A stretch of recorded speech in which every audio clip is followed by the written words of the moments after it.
Okay mga kamatis, mga kaibigan, welcome back to another content. And for this video, pag-uusapan po natin yung reply ni Carla Austria na girlfriend ni Nonong ng Cool Pals. Pero for your convenience po, para mag-gets nyo yung simula nito or yung genesis nito. Kasi nga, pag hindi nyo pinanood yun, medyo hindi nyo magigets yung full context.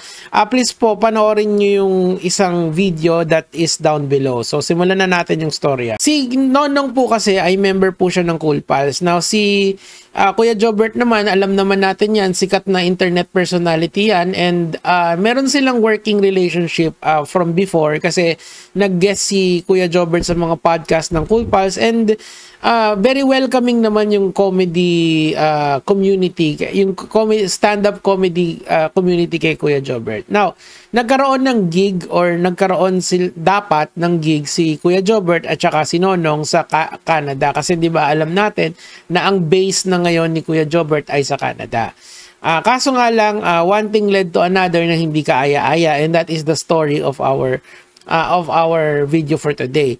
Ang perspective na kukunin natin dito, mga kamatis, mga kaibigan, ay dun sa girlfriend ni Nonong, okay? Na si Carla Austria. These are, kasi may tatlong tao tayong pag-uusapan dito. Si Kuya Jobert, si Nonong, si Carla, at saka yung a certain manager na ang pangalan ay Ryan. Si Manager Ryan. Okay, so, ang usapan daw kasi, mga kamatis, mga kaibigan, ay pupunta si Kuya Jobert at si Nonong tapos magkakaroon sila ng show sa Canada. Ang magpo-produce ay etong si certain Ryan at saka etong si asawa ni Ryan. Pero hindi yun yung nangyari, mga kamatis, mga kaibigan. In fact, ito yung kanilang mga group chat. Now, para po sa kaalaman ng lahat, okay lang i-publish ang isang group chat ha, kasi hindi po yan, wala pong expectation of privacy yan. Ang hindi mo kasi pwedeng i-post yung one-on-one conversation. Kunyari, nang walang paalam dun sa dalawang panig. Halimbawa, ako at saka si Melo Yap, nag-usap kami. So, hindi nyo pwedeng i-post yung conversation namin ni Melo unless meron kaming may pahintulot sa inyo. Pero, pagka sa GC nag-uusap kami, walang problema yon, walang expectation of privacy doon. So dito, just so you know, kasi nakikita nyo, nagpo-post siya ng mga usapan, it's a GC with the certain Ryan manager and si Kuya Jobert and si Walter. Okay, so babasahin ko yung naka-highlight. Yung sinabi niyang ayusin niya yung niloko niya at in-scam ninyo, di ba? Dapat kung na-scam siya, pati amo na-scam kasi ako ang nagdala sa kanila sa Canada. Well, ang impression ko kasi dito, mga lods, yung si Carla, ang ini-imply niya, patas lang. Si Ryan dapat yung gigit na. Pero yeah, ikaw yung host namin, yung main host namin. But we are treated to be equal. Walang amo-amo, okay? Just so this is clear sa atin. No? So, tuloy natin. Now, si Ryan dapat ang mag-organize lahat-lahat. Booking ng show, booking ng flight, and everything in between. And siguro yung ang tanging gagawin lang ni Nonong at saka ni Kuya Jobert ay mag-show at magpo-promote ng show gamit ang kanilang mga social media platforms at ibibigay nila yung mga flyers. Okay, so tapos ituloy natin. Ngayon, ito na yung parang heated conversation ni Jobert kasi Kuya Jobert kasi hindi na nakakatupad sa mga obligations si Ryan kay Nonong at saka kay Kuya Jobert. Babasahin ko. Ryan, yung ticket namin sa Calgary, Toronto na lang sa July 23. Sana maayos yung mga kulang sa amin. Ayan, alam niyo na. Tapos yung ticket sa yung ticket sa Bow isesend ko na bukas sa inyo. Itinerary Calgary to Toronto, July 23. Yung TF inaayos lang namin. Okay? So, tuloy lang natin. And ayan nga, si Kuya Jobert nung simula ang insistent na magkabayaran. Of course, may ginawa silang trabaho. Ang expectation ni Kuya Jobert is to get paid. Tuloy natin. Right, tawagan mo kami. Tol, hindi mo matataguan, alam mo yan. Tawagan mo ako. Ryan, matagal ka nang Ano, doon kami titira? Ha? Meron ba ganon? Ikuha mo ko yung return flight, pare naman, oh. Nag-ano-anuhan ka na naman. So, basically mga lord, si Ryan kasi at a certain period of time, ginoghost niya si Ryan, si Kuya Jobert at saka si ayan, naka-highlight dito. Ryan, wag ka sana sumama sa Toronto, kami na lang tatlo ang magagastusan ka lang. So, I think nagpaplano na silang humiwalay kay Ryan kasi nga puro palyado yung galawan. Okay, so tuloy natin dito. Ito, isasagad ko lahat ng impluwensya ko para magturo ng aral pag hindi mo inayos yung problema mo sa amin. Alam mo na kayang-kaya kong gawin yan. Again, kung i-post man nila to, wala kasing expectation of privacy yung mga GC, okay? So, pero, as far as I am concerned, yung mga private messages kasi meron. Halimbawa, yung message namin ni Melo sa DM, yun, hindi nyo pwedeng ilabas yun. Pero yung mga ganito, there's not a problem there kasi nga may pangatlong taong nakakabasa. So, kung I believe na kung merong case to, it's going to be kung nakakasira sa reputation ng isang tao, it's going to be a libel case kasi may pangatlong tao na nakabasa nung ano. Yun kasi yung idea sa libel Sa shoutout doon sa piskal na nagturo sa amin nung nasa Antipolo ako. Baka akala nyo puro salita lang ako, mag-uumpisa na ako, magtatawag ako sa Pilipinas ngayon. So, tinetreten niya si Ryan kasi nga kulang si Ryan. Tapos, ito na. Etong perspective na to mga lods, hindi ito galing kay Nonong. Galing to dun sa jowa. Okay? So, para lang clear tayo. Tuloy natin. Ito, ikaw Ryan, sinira mo pati yung trabaho ko dati sa mga gaguhang show na kinuha mo. Ibalik mo yung 2K na hiningi mo sa Nanaino. Kasi yung Nanaino, that is a production house na I believe member si Kuya Jobert. Ayan. So, eto, sabi ni Tayad. Ngayon, pumasok tong si Tayad na siya yung magiging bagong producer or de facto producer nila ni Nonong nung nag-show sila nang wala sila Kuya Jobert. Okay? I think yun yung isa yatang kinagagalit ni Kuya Jobert kasi nag-solo si Nonong para makabawi sila. And I believe that is fair. Okay, so tuloy natin. Ito yung sinabi ni Tayad. Okay, so ito yung parang fourth na person natin involved dito. So tatlo na. Ulitin natin na si Kuya Jobert, si Nonong, si girlfriend ni Nonong yung nagsasalita dito, at saka si Tayad. Si Tayad is yung parang de facto manager nila Nonong. Okay. Ang dami yung ginulong tao financially and emotionally. Ayusin niyo yung flight nila pabalik ng Toronto to Calgary and balik ninyo yung $2,000 na kinuha nyo from Nanaino producer, okay? At wag nyo ko i-block. So RG Hope, eto na. So ngayon nagparamdam si RG dito or si Ryan. Sabi ni Ryan na ganun, eto nga, pumasok na yung pera, check lang, tingnan nyo computation kung tama. Pero at this point in time, si Carla, si Ryan binlock na si jowa ni Nonong na si Carla, okay? So let's just keep it clear para lang alam nyo. So nag-post na ngayon si Carla kasi wala na siyang matutunguhan Pero Carla, ang suggest ko sa'yo next time, if you know any lawyers, mas maganda doon mo itaan yan kasi sabi ko nga sa inyo, walang nasusolve ang social media drama. This is coming from someone na has been involved with so many dramas dito sa social media. Tuloy natin. Sabi dito sa isang group chat, "Hi Carla, hindi ko rin eto na yung mga allegedly mga naloko ni Ryan, yung mga na-scam niya, kaya tinatawag siyang scammer ni Nonong doon kung napanood niyo yung unang episode natin dito Pero these are all allegations mga kamatis, mga kaibigan. Everybody enjoys the presumption of innocence para lang clear tayo. Hi Ate Carla, hindi ko pa rin ma-reach out si Ryan until now. 2 show po namin dito kay Kuya Jobert hindi pa rin po kami nabibigyan, okay? Yes ate, kami na kaibigan niya parang na-scam din. Yung asawa ko, inutangan niya ng $500 nung March, until now hindi pa rin nababayaran. Okay, so I think nakikita niyo yung pattern ni Ryan, pero makikita nyo lang na mas malalim pa to kasi kung baga nasa kalahati pa lang tayo ng mga pinapakita dito ni Carla. Yan po yung group for Filipino here, Regina.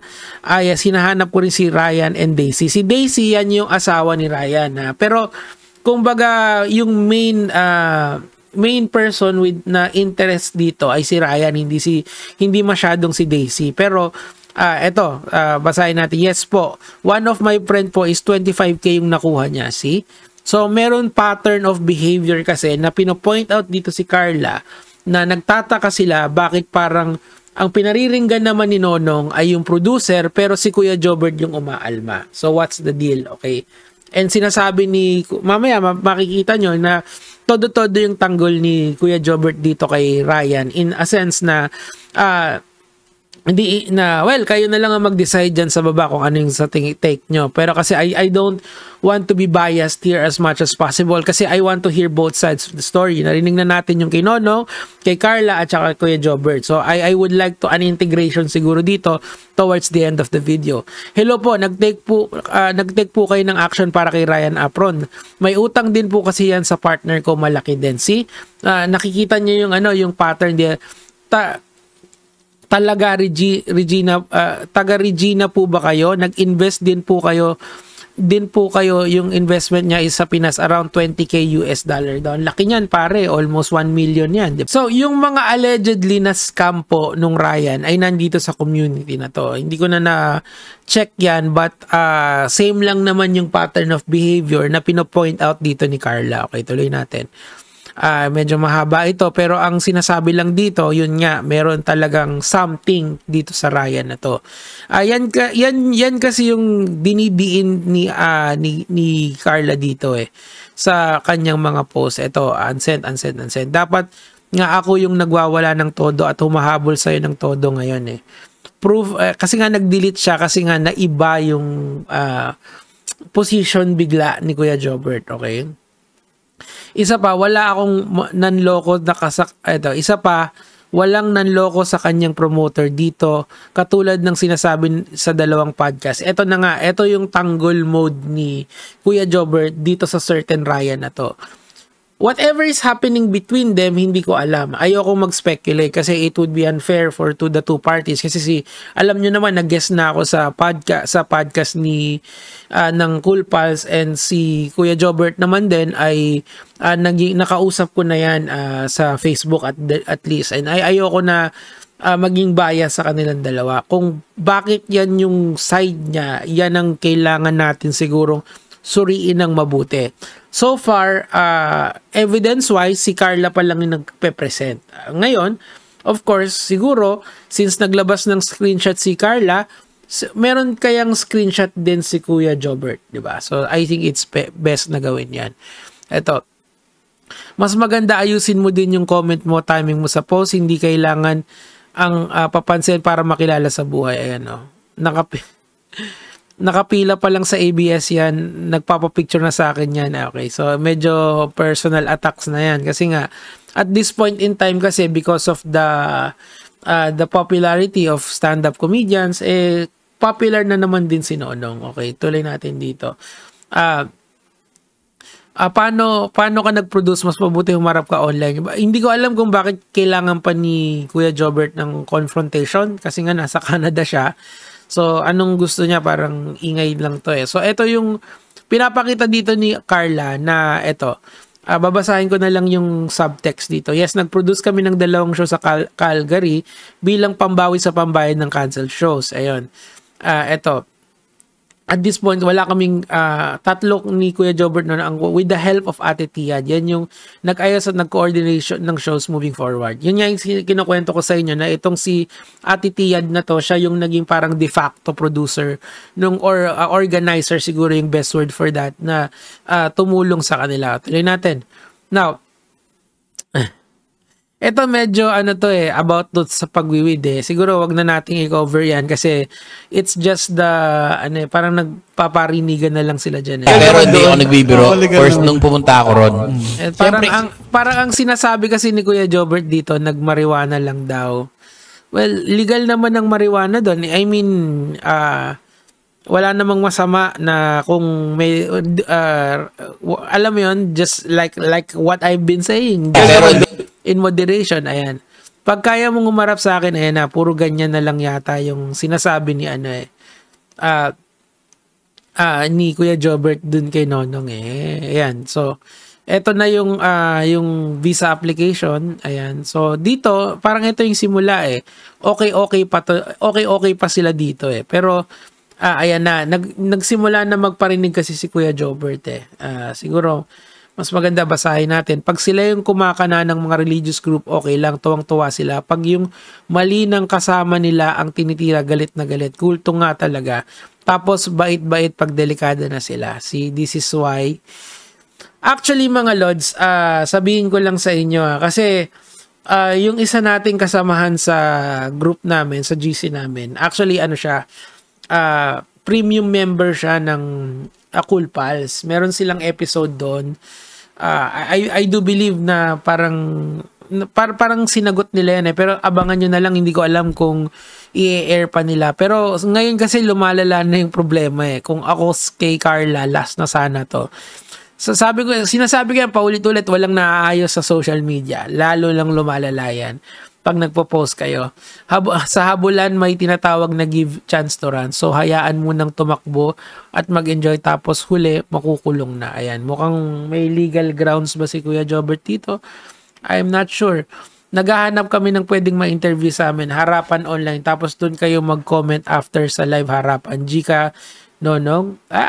Ako, I will put my name in the hat dito, pero I'll be very neutral dito kasi of course, I consider them as at least friendly acquaintances kasi mahirap na, 'di ba? Kasi ayaw natin na maging bias as much as possible ito. Ilang buwan lang may magdedemanda kila Nonong Bow. Ano ba yung Bow? Parang yung producer na sinira nila ang pangalan dito, umuwi at magdedemanda, dala ang resibo, ebidensya, mga screenshot, mga taong tinawag, minessage ni Carla, grabe ang kasong kakarapin nila. So yun nga, magkakaso nga daw si Kuya Jobert. Yung producer, hindi si Kuya Jobert. Seryoso yung mag-asawa, umuwi para magsampa ng patong-patong na kaso. Well, kasi eto lang sa akin dyan, Kuya Jobert kasi nangyari to sa Canada, so walang jurisdiction dyan ng Pilipinas, diba? Kahit na Pilipino sila, I do believe na sa Canada dapat isasampayan if ever na gustong magkaso. Di ba ganun yung jurisdiction? Di ba ngayon yung pinagtatalunan nila ngayon sa sa lahat ng kung saan-saan? Well, sana lang wag na magkaso. Kasi in fairness naman kay Nonong, and hindi ako sa kumakampi kay Nonong, mga Lods, narinig ko kasi yung side niya. Sinabi lang naman niya producer. Hindi niya pinangalanan. Hindi naman kilala yung producer na yun Gets nyo? Kasi isa yung kung libel yung kasi siraan So, kung libel man yung ikakaso nun, kailangan kasi may pagkakakilanlan. Okay? Ngayon kasi pinangalanan na yung producer, 'di ba? Talagang ganun. Kung doon naabot, di doon naabot. Ito. Naiinis ako, ayan. Parang naging, na sila rito, nag-message si Kuya Jobert na parang nag-retract ng statement, di ba?